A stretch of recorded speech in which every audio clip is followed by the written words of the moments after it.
Today's green sticky moment comes from Heather McGhee's The Sum of Us, published in 2021, page 20.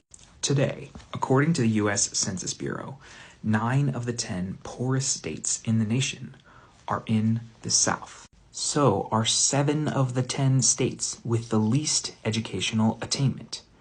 In 2007, economist Nathan Nunn, a soft-spoken Harvard professor then in his mid-30s, made waves with a piece of research showing the reach of slavery into the modern Southern economy.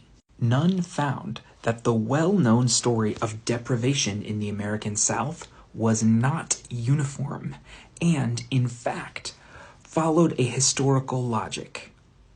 Counties that relied more on slave labor in 1860 had lower per capita incomes in 2000. Pausing the quote for a second.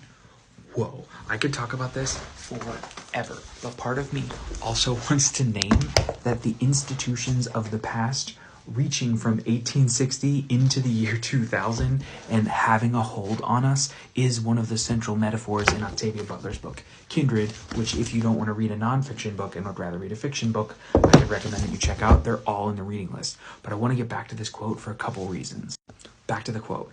It wasn't the degree of inequality that was correlated with poverty today.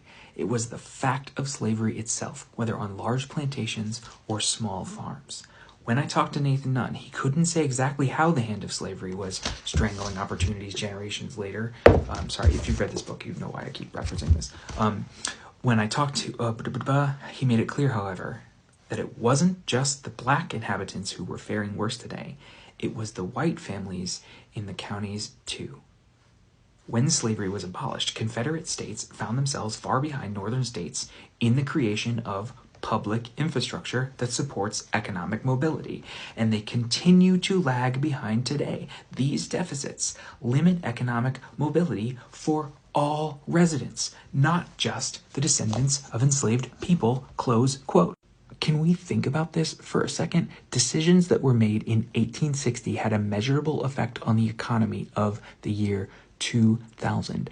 9 of the 10 poorest states in the country are in the South, where slavery was a larger component of what was going on. And it didn't just affect the descendants of the enslaved people. It affected frickin' everybody. This bookshelf has a lot of books, but one of the reasons that I keep reading Sweetgrass, and yes, this book, The Sum of Us by Heather McGhee, facing out right now, is because this book goes into all the examples of why racism is hurting everyone, not just black people in the U.S.